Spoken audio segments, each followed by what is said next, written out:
I want you to imagine something for a moment. Picture yourself sitting at a candlelit table in a quiet restaurant. The jazz is low, the lighting is warm, and across from you sits a person who has not looked up from their phone in 20 minutes. You have tried everything. You have asked questions. You have smiled. You have leaned in and offered pieces of yourself, small, vulnerable pieces, the kind you do not hand out freely, and every single one has been ignored. The breadbasket between you is untouched. The candle flickers in a draft from the door. And the silence, not the comfortable kind, but the kind that presses against your chest and makes you feel like you are shrinking, that silence has become louder than the music. Now imagine you have finally had enough. You reach for your jacket draped over the back of your chair. You begin rehearsing the polite excuse in your head. Something about an early morning. Something about not feeling well. Anything to escape the slow suffocation of being invisible to someone sitting 3 feet away from you. Your fingers touch the collar of your jacket. You are one breath away from standing up and walking out. And then, from somewhere just over your shoulder, a voice you do not recognize says 4 words that stop you cold. Do not leave yet. You turn, but the woman who said it is already walking away, a water pitcher in one hand, her dark hair pulled back in a loose ponytail, a small silver pendant catching the light at her collarbone. She does not look back. She does not explain. She just disappears between the tables like those 4 words were a secret meant only for you. And in that single suspended moment, everything changes. What happened next did not just save my evening. It did not just rescue a terrible blind date from the wreckage of awkward silences and one-sided conversations. What happened next rerouted the entire trajectory of my life. It led me to a love I did not believe I deserved, a future I had stopped imagining, and a proposal 2 years later at the very same table where the worst night of my life became the beginning of the best story I will ever tell. But here is the part that still gives me chills. The woman who whispered those words was not just being kind. She knew something about my date that I did not, and what she told me after my date walked out that door, I never saw coming. Before I tell you how that night unfolded, if you have ever believed that the worst moments of your life can lead to something beautiful, hit that like button right now. Drop a comment telling me where you are watching from. Share this with someone who needs to hear that love can find you when you have completely stopped looking for it. And if you are new here, subscribe to Infinite Love Tales by Mr. White because this story is just getting started. And trust me, you do not want to miss how it ends. My name is Julian Reeves, and 2 years ago I moved to Nashville, Tennessee, carrying 2 suitcases, a bruised ego, and the kind of loneliness that does not announce itself loudly but sits quietly in the corner of every room you enter, waiting for you to notice it. I was 34 years old. Recently divorced, and if I am being honest, recently broken in ways I did not fully understand yet. My marriage to a woman I once believed I would grow old with did not end the way marriages end in movies. There was no explosive argument, no dramatic betrayal, no slamming doors or shattered dishes or tearful confessions in the rain. It ended the way a candle goes out when no one remembers to tend to it. Slowly, quietly, until one morning you wake up and realize the room has been dark for a very long time, and neither of you bothered to say anything about it. We had been married for 5 years. We shared a house in Philadelphia. We shared routines and grocery lists and a Netflix queue, and a bed that somehow felt wider every month even though neither of us had moved. We existed in the same space the way 2 strangers exist in a waiting room, politely and without real connection, each privately counting the minutes until they could leave. I do not blame her. I do not blame myself either, though for a long time I tried to. Some relationships do not collapse under the weight of something terrible. They simply dissolve under the weight of nothing at all. And that kind of ending is harder to grieve because there is no villain, no moment you can point to and say that is where it broke. It just faded, like a song you loved once that you slowly stopped hearing. We signed the papers on a Tuesday afternoon in February. The lawyer's office smelled like carpet cleaner and stale coffee. She wore a green scarf I had given her 2 Christmases ago. I remember staring at that scarf and thinking how strange it is to sit across from someone who once felt like home and realize that home does not live there anymore. By March, I had accepted a position at a small architecture firm in Nashville. I packed everything I owned into my car and drove south with the windows down and the radio off because silence for once felt more honest than any song could.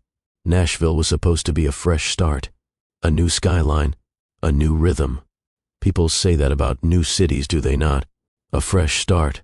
Like geography can fix the things that are broken inside you. Like crossing a state line somehow resets the clock on your grief. It does not. For the first 3 months, I lived in a one-bedroom apartment near East Nashville that echoed every time I closed a door. I went to work. I came home. I ate dinner alone at a kitchen counter that was designed for two. I sketched floor plans late into the night, not because I needed to, but because drawing buildings for other people was easier than constructing anything resembling a life for myself. I did not know a single person in that city outside of my office. That is where Diego Alvarez came in. Diego was a senior designer at the firm. He was the kind of man who made noise when he entered a room, not in an obnoxious way, but in the way that sunlight makes noise when it suddenly breaks through clouds. You just felt him. He laughed loudly and often. He remembered your coffee order. After hearing it once, he clapped you on the back when you did good work and looked you dead in the eye when he asked how you were doing, and he actually waited for the answer. Within my first week at the firm, Diego had decided we were friends. Within my first month, he had decided I needed to start dating again. I resisted. Hard. I told him the ink on my divorce papers was practically still wet. I told him I was not ready. I told him that the idea of sitting across from a stranger and performing the version of myself that first dates require made me feel physically exhausted. Diego listened to every excuse patiently, and then said the same thing he always said. You cannot keep designing buildings for other people while your own life has no foundation, brother. One dinner. That is all. Her name is Vanessa. She works in PR. She is smart. She is funny. She is gorgeous.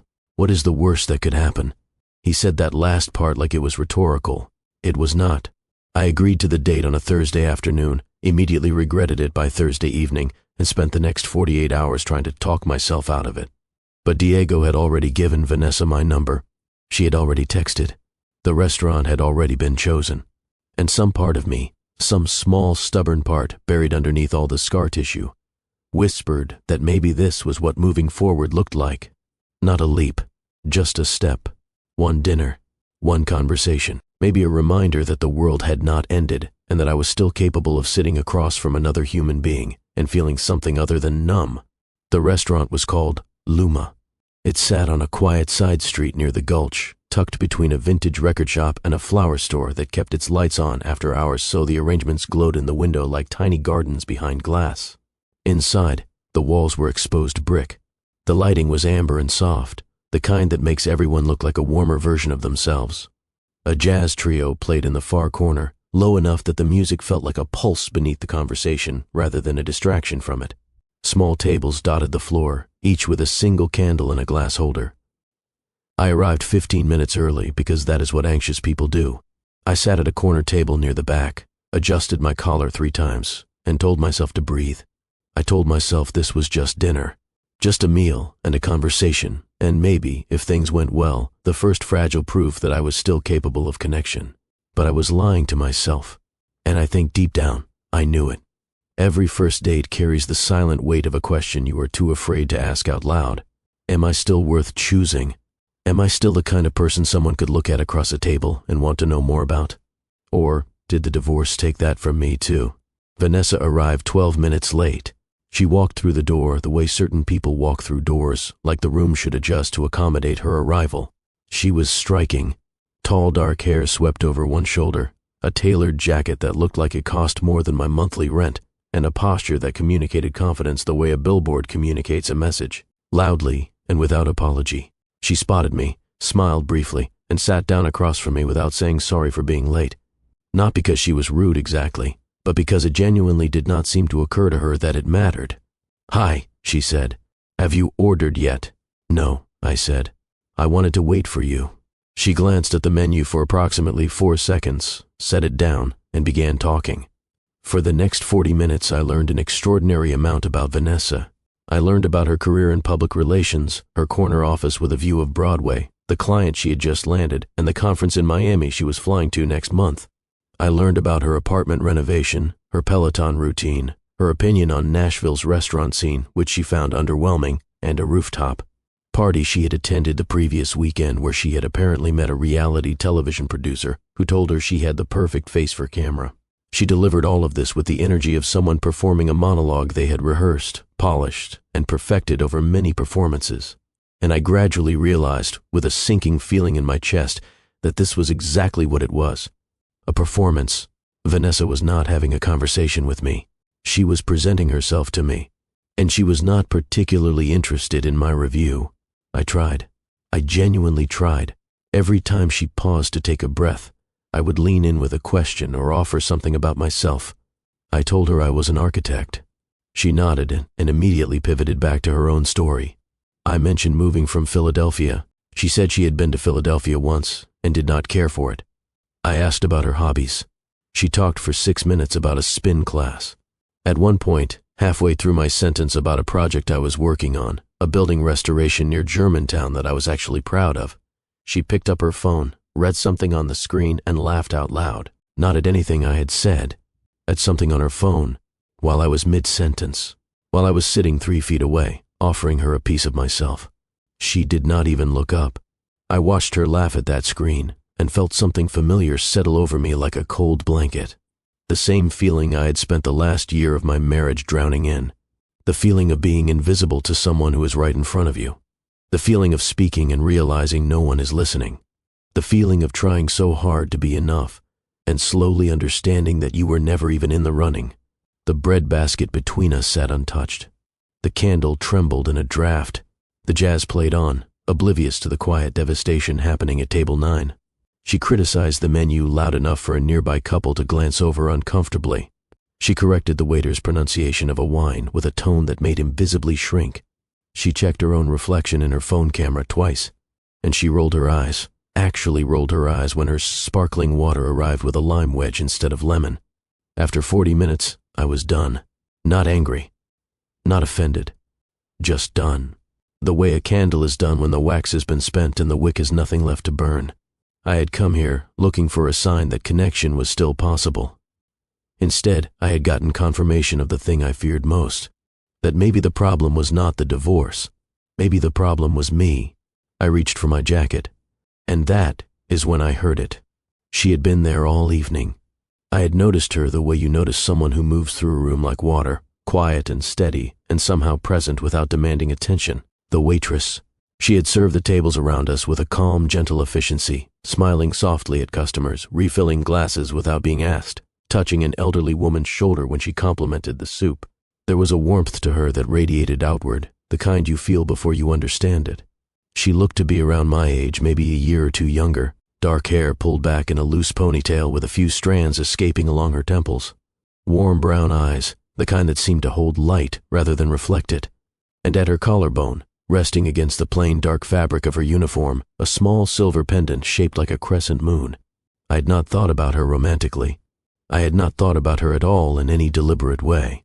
But subconsciously, I had been watching her the way a man lost in a desert watches a distant tree line. Not with desire, with thirst. My fingers were on my jacket collar. I was one motion from standing, one polite excuse from walking out into the Nashville night and letting the warm air dissolve the last miserable hour. And she passed our table, water pitcher in hand, and paused. Not dramatically, not obviously, just a momentary hesitation, the kind that could be mistaken for adjusting her grip or catching her balance. But then she leaned slightly toward me, and in a voice so quiet it almost disappeared beneath the jazz, she said 4 words, "Do not leave yet." Time did something strange. It did not stop exactly, but it stretched, the way a single note from a cello can stretch and fill an entire concert hall. I heard those words not just with my ears, but somewhere deeper, somewhere in the part of me that had been silent for a very long time. Her voice was steady, unhurried, certain. Her eyes met mine for just a moment, warm and intentional, and in that sliver of contact I felt something I could not name, not a spark, not electricity, something quieter, like a door opening in a house I thought had been locked shut permanently. Then she walked away. She did not look back. She did not wait for a response.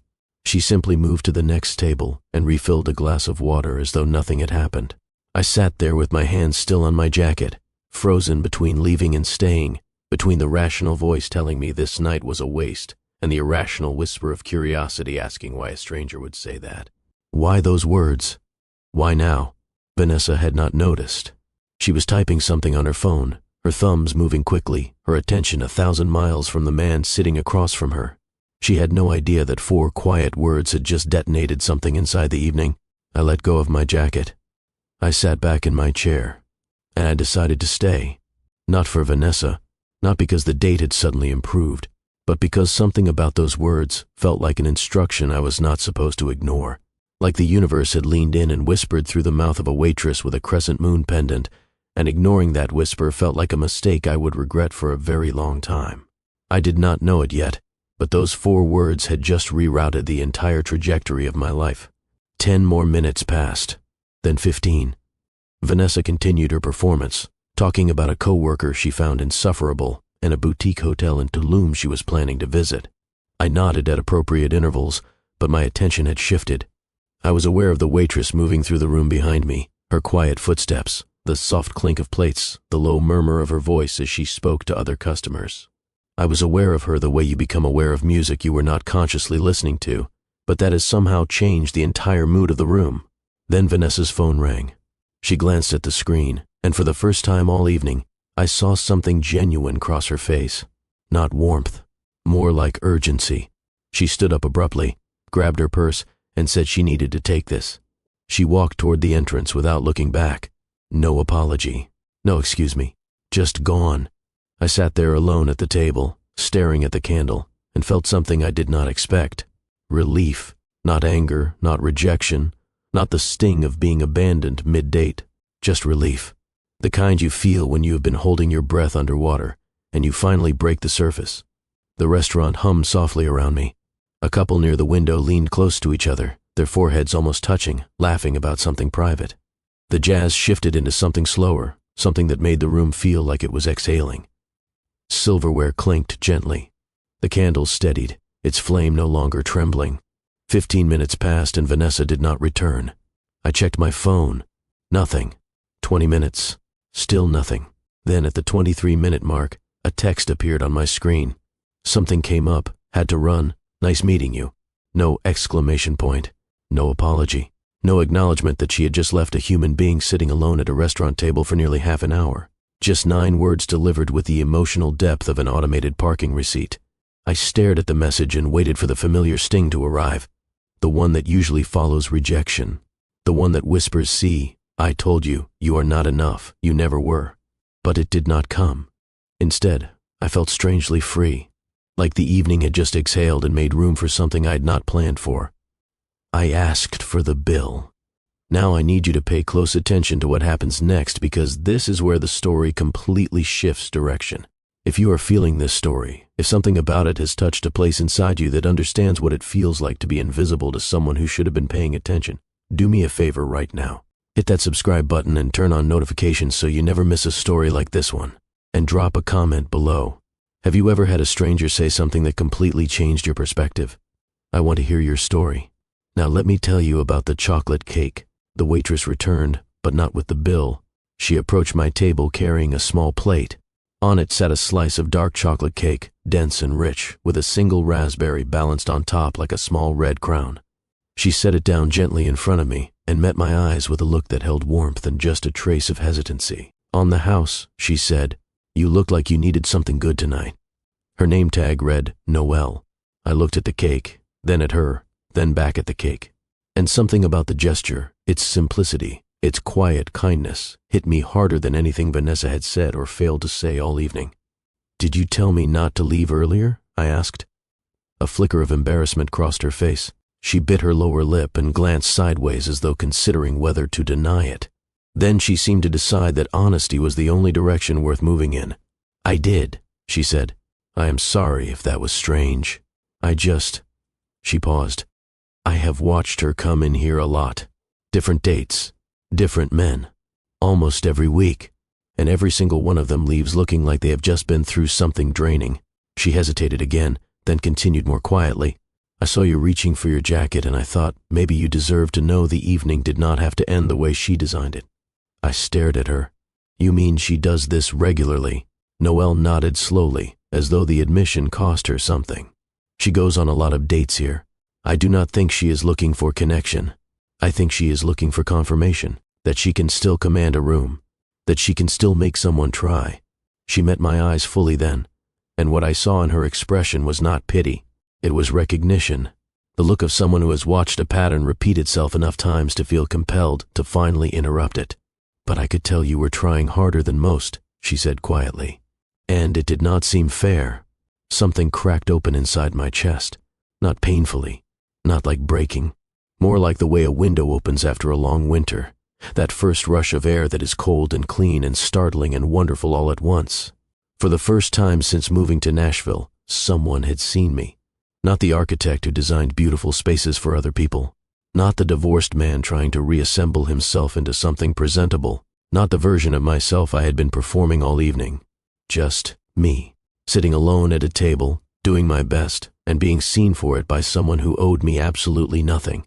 That is the kindest thing anyone has said to me in a very long time, I told her.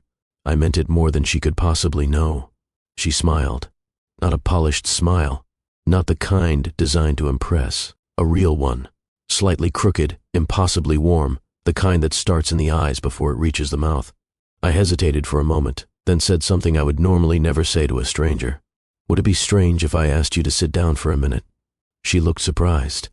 Her eyes widened slightly, and she glanced around the restaurant. The room had thinned considerably. The couple by the window had left. The jazz trio was playing their final set, something slow and tender that made the remaining light in the room feel golden. Only a few tables were still occupied, and the pace had shifted from busy to winding down. She looked back at me, and I watched her make a decision behind her eyes. My shift ends in 20 minutes, she said. There is a park bench 2 blocks east that has the best view of the city lights you will ever see. I go there sometimes after work when I need to remember why I moved here. She paused, and something in her expression softened. If you want, you could wait.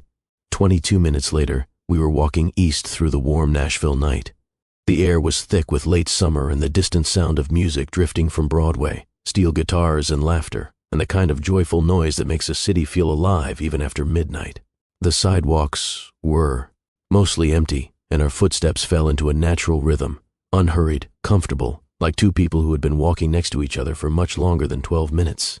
We did not talk much during the walk, but the silence between us was nothing like the silence at the restaurant. That silence had been heavy, suffocating, full of things unsaid and attention unreciprocated. This silence was different. It was light, spacious, the kind of quiet that exists between 2 people who do not yet know each other, but somehow already trust that the words, when they come, will be worth waiting for. The bench was exactly where she said it would be. A simple wooden bench facing west, overlooking the river, with the Nashville skyline spread before us like a constellation that had fallen to earth and arranged itself into buildings. The lights reflected off the water in long shimmering lines, and the sky above was that particular shade of dark blue that cities never let go fully black. We sat down. She pulled the elastic from her ponytail and let her hair fall around her shoulders. She leaned back against the bench and exhaled the way people exhale when they have been holding themselves together for someone else all night and can finally stop. And then we talked. Noelle told me she had moved to Nashville from a small town in Vermont 3 years earlier. She had grown up in a house surrounded by birch trees and silence, the kind of silence that small towns hold like a secret, peaceful and isolating in equal measure. Her grandmother, the person she was closest to in the world, had been a piano teacher who believed that music was not entertainment but medicine, that the right melody at the right moment could unlock something buried deep inside a person and set it free. When her grandmother passed, Noelle inherited 2 things: the crescent moon pendant she wore every day and the unshakable conviction that she was meant to spend her life helping people through sound. She enrolled in a graduate program in music therapy at Belmont University, moved to a city where she knew no one, and took the waitressing job at Luma to pay for tuition. 3 years of double shifts and late-night studying, and the quiet, stubborn refusal to give up on a dream that most people did not understand. She told me all of this not as a performance, not the way Vanessa had delivered her biography, like a highlight reel designed to impress. Noelle spoke the way rivers move, naturally, without rushing. Each detail offered not to build an image but to build a bridge. Then she asked about me, and the way she asked, leaning slightly forward, her eyes steady and patient, told me she was not asking out of politeness. She wanted to know, so I told her. I told her about Philadelphia, about the marriage that ended not in fire but in frost. I told her about the loneliness of loving someone who was right next to you but somehow unreachable, like pressing your hand against glass and feeling warmth on the other side but never being able to touch it. I told her about the divorce papers on a Tuesday, the green scarf, the drive south with the radio off, the apartment that echoed. I told her things I had not told Diego, had not told my family, Had not told the therapist I saw for 3 sessions before convincing myself I did not need help. I told her that the hardest part was not losing the marriage. The hardest part was the question it left behind, the one that followed me to Nashville and sat with me at every solitary dinner and whispered in the dark when I could not sleep. Am I still the kind of person someone could love? I said it out loud and then immediately wished I had not. It felt too raw, too exposed, like handing a stranger a wound and hoping they would not press on it. But Noelle did not flinch. She did not rush to fill the space with reassurance or platitudes. She sat with the weight of what I had said the way someone sits with a person who is grieving. Quietly, fully, without trying to fix anything. Then she said, "It sounds like you have been carrying a lot, but you are still here. That counts for something." 11 words, and every single one of them landed like water on dry earth. I felt something loosen in my chest that I had not even realized was clenched. The conversation shifted after that. The heaviness gave way to something lighter, the way a thunderstorm gives way to clear sky. She told me about her worst customer ever, a man who had demanded to speak to the manager because his steak was, and I quote, "too cooked for a Tuesday." I told her about a client who once asked me in complete seriousness to design a house shaped like a guitar pick. We debated whether Nashville hot chicken was overrated, agreed that it was not, and discovered that we both had an inexplicable fondness for gas station coffee and used bookstores that smelled like dust and possibility. We laughed. We laughed more in that hour on that bench than I had laughed in the past 6 months combined. Deep, real, unguarded laughter. The kind that makes your ribs ache and your eyes water and your whole body feel lighter afterward, like something physical has been released. At one point she was mid-story, describing a customer who had tried to pay for dinner entirely in arcade tokens, and I looked at her, really looked at her, and the laughter faded just enough for me to register what I was feeling. It was not infatuation. It was not the breathless, dizzy rush of attraction, though she was beautiful in a way that became more apparent the longer I was near her. It was something quieter, something steadier. The feeling of a door opening, not closing, opening. When the city lights began to blur through the tears of laughter in my eyes, when the music from Broadway had faded to a distant murmur, when the sky had shifted from dark blue to the faintest suggestion of gray at the edges, I realized hours had passed. "Can I see you again?" I asked. She smiled. That crooked smile, the one that started in her eyes. "I would be disappointed if you did not ask," she said. We met again 3 days later at a coffee shop near Centennial Park. She ordered a lavender latte that she insisted was life-changing. I ordered black coffee because I am, in her words, emotionally withholding about beverages. We sat at a corner table for 3 hours and talked until the barista started wiping down the counters and giving us looks. The following Sunday, we went to a used bookstore on Elliston Place. It was the kind of shop where the shelves leaned slightly under the weight of their own contents and the air tasted like old paper. Noelle found a water-damaged copy of Pablo Neruda's love sonnets, its cover bent and its pages wrinkled from some long-ago rain. She bought it for $2 and read one aloud to me on the sidewalk outside while actual rain began to fall, light and warm. And I stood there getting wet and not caring even slightly, because the sound of her voice reading poetry in the rain was the most beautiful thing I had heard in years. We met again the Wednesday after that, and the Saturday after that, and the Thursday after that, and the days between seeing her began to feel longer than they had any right to, stretched and hollow, like rooms missing their furniture. Falling in love with Noelle was not like anything I had experienced before. It was not the fireworks and freefall of early infatuation, the kind that burns bright and hot and leaves you breathless and terrified in equal measure. It was something slower, deeper, like a river carving its way through stone, patient and persistent and reshaping everything it touched. Every conversation revealed another layer. Every shared silence taught me something words could not reach. She challenged me gently, not to be someone different, but to be more fully the person I already was. She saw the cracks in me not as flaws, but as openings, places where light could enter if I was brave enough to let it. And I saw her, not just the warm smile and the crescent moon pendant and the voice that could make a Neruda sonnet feel like a private conversation between your heart and the universe.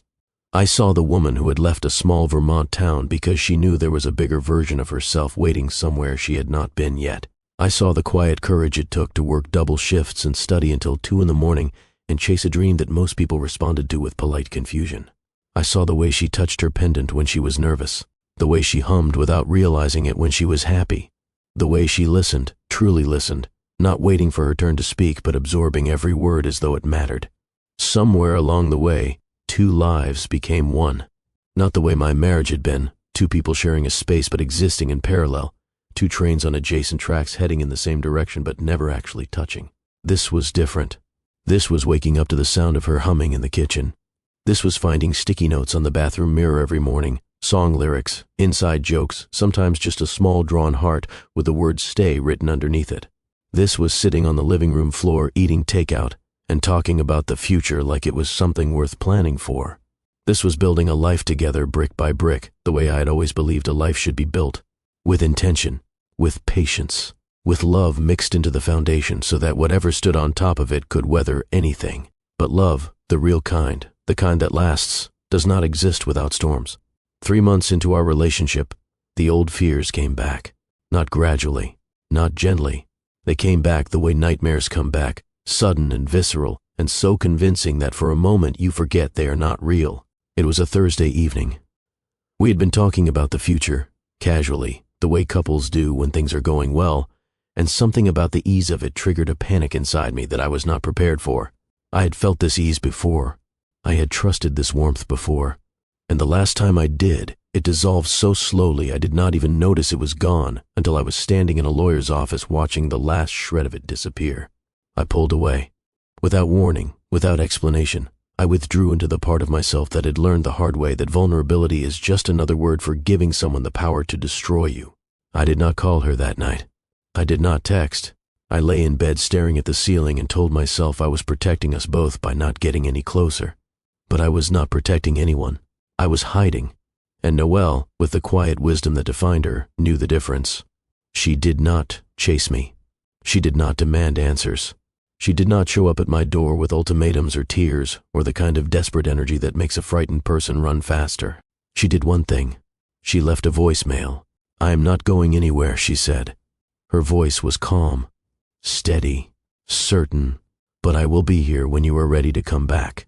I listened to that voicemail 4 times, and each time, the walls I had built crumbled a little more. Because that is what real love does. It does not force its way through your defenses. It stands outside them, patient and unwavering, and waits for you to open the door yourself. I showed up at her apartment the next morning with 2 cups of coffee and an apology that I had rehearsed the entire drive over, but forgot completely the moment she opened the door.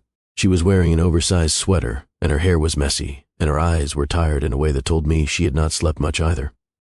But she smiled, that crooked smile, the one that started in her eyes before it reached her mouth. "I knew you would," she said, and she let me in. 6 months later, it was Noelle's turn to face the storm. She was deep into her thesis, the final requirement of her graduate program, and the weight of it had become crushing.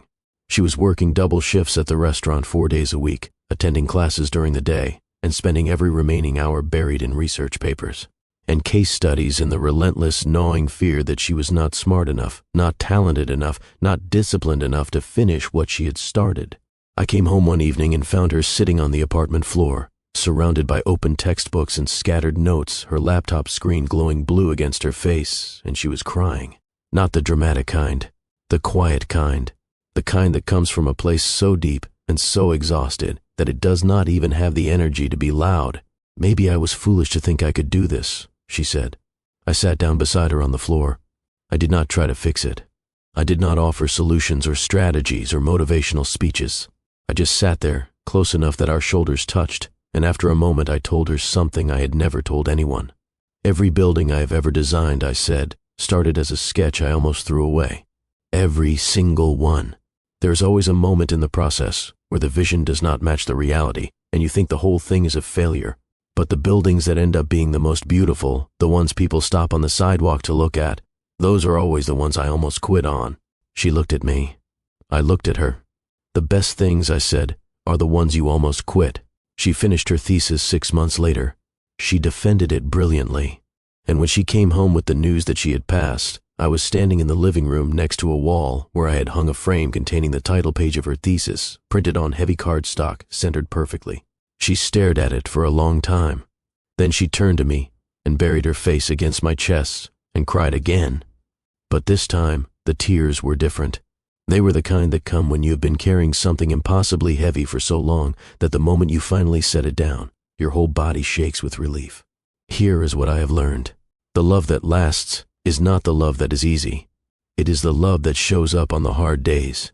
The love that leaves a voicemail instead of slamming a door. The love that sits on the floor with you when the world feels too heavy to carry alone. If that resonates with you, if you have ever experienced that kind of love, or you are still waiting for it, share this video with someone who needs to hear this story tonight. Because sometimes the right story at the right moment can change everything. 2 years after the worst blind date of my life, I walked back into Luma. The restaurant had not changed much. Same exposed brick, same amber glow, same jazz drifting from the far corner like a heartbeat the building had never lost. Same corner table near the back with its single candle flickering behind glass. But everything else, everything that mattered, had changed completely.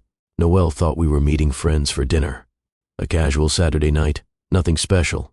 She wore a simple black dress and the crescent moon pendant, and her hair fell loose around her shoulders the way it had that first night on the park bench when she pulled out her ponytail and exhaled and became, without knowing it, the person I would want to spend the rest of my life beside. She did not know that behind the kitchen doors, 30 of the people who loved us most were standing in breathless silence. Her mother, who had flown in from Vermont that morning. Diego, who had known about the plan for 6 weeks and kept the secret with an intensity that visibly strained him. Friends from her graduate program. Colleagues from my firm. People who had watched our story unfold from that improbable beginning and never stopped marveling at how it started. She did not know that the corner table was covered in white peonies, her favorite, arranged around the same glass candle holder that had sat between me and Vanessa on the night everything changed. She did not know that the jazz trio I had hired was waiting to play a piece of music I had commissioned, the Neruda sonnet she had read to me in the rain on Elliston Place, set to melody by a composer friend from her Belmont program. She did not know that in my jacket pocket, nestled in a small velvet box, sat a ring, a simple band, and engraved on the inside, where it would press against her skin every day for the rest of her life, a tiny crescent moon. We walked through the front door of Luma, and for a half-second, everything was normal. The hostess smiled. The room glowed amber. The jazz played. Then the music stopped. The kitchen doors swung open, and 30 people stepped into the dining room, and the silence broke into something that was part cheer, part gasp, part the sound that love makes when it has been hiding behind a door and can finally stop holding its breath. Noelle's hands flew to her mouth.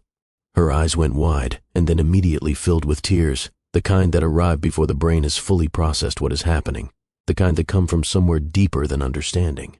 I took her hand. I walked her to the corner table. The peonies glowed white under the candlelight. The room had gone quiet again, the kind of quiet that happens when every person in a space is holding the same breath. I dropped to one knee. 2 years ago, I said, and my voice was not steady, it was not smooth, it was shaking in the best possible way. 2 years ago I was sitting at this table ready to walk out the door, ready to give up on the whole idea that connection was still possible for me. I had been through a divorce that made me believe I was not worth choosing. I had moved to a city where I did not know a single soul, and I was sitting across from a woman who could not even be bothered to look up from her phone. A small ripple of laughter moved through the room. I was reaching for my jacket. I was mentally composing my excuse. I was 30 seconds from walking out that door and going home to an empty apartment and convincing myself that this was just how my life was going to be from now on. And then a waitress I had never met, a stranger who owed me nothing, leaned toward me and said 4 words that changed the entire direction of my life. I looked up at Noelle. She was crying openly now, her hands still pressed to her mouth, her eyes glistening in the candlelight. "Do not leave yet," I said. The room was silent. The candle flickered. Somewhere in the back I heard Diego sniffle loudly and not even try to hide it. "You saved me that night," I continued. "Not because you told me to stay at a restaurant, but because you reminded me that kindness still existed, that strangers could still see each other, that the worst moments, the ones you want to run from, can lead to the most beautiful beginnings if you are brave enough to stay." I opened the box. The ring caught the candlelight, and the crescent moon engraved on the inside seemed to glow. "Noelle, I am so deeply and completely and endlessly in love with you. You are the voice that told me to stay when everything in me wanted to leave. You are the reason I believe in second chances. You are the reason I stopped being afraid." I held the ring toward her. "Will you marry me?" She did not say yes. She lowered her hands from her mouth, and through the tears, that crooked smile appeared. The same smile she had given me on the park bench. The same smile she had given me the morning I showed up at her door with coffee and an apology. The same smile that had been rewriting my understanding of love from the very first moment I saw it. "I knew you would," she said. The room erupted. 30 people laughing and crying simultaneously. Diego shouting something in Spanish that I did not understand but felt deeply. Noelle's mother pressing both hands to her heart. The jazz trio launching into the Neruda piece, and the melody filling the room like warm light. I slid the ring onto her finger.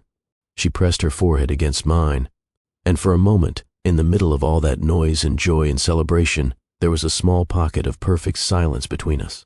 The kind of silence that is not empty. The kind that is so full of meaning it does not need a single word to hold it together. People say that love finds you when you stop looking. I think that is only partly true. I think love finds you when you're brave enough to stay present, to stay open, to stay seated at a table even when every rational thought is telling you to leave. Sometimes the worst nights give birth to the most extraordinary stories. Sometimes a whispered sentence from someone you have never met becomes the hinge upon which your entire future swings. And sometimes, if you are very lucky, the person who tells you not to leave becomes the reason you never want to leave again. If this story moved you, if it reminded you that small moments of kindness can change the direction of someone's entire life, then comment the words "do not leave" below. Like this video if you believe in unexpected love. Share it with someone who needs to hear that the best things in life often come right after the worst moments. And subscribe to Infinite Love Tales by Mr. White so you never miss a story that might be exactly what you needed to hear today. Because sometimes all it takes is 4 quiet words from a stranger. Do not leave yet. 4 words, a chocolate cake, a park bench with a view, and the rest, as they say, is everything.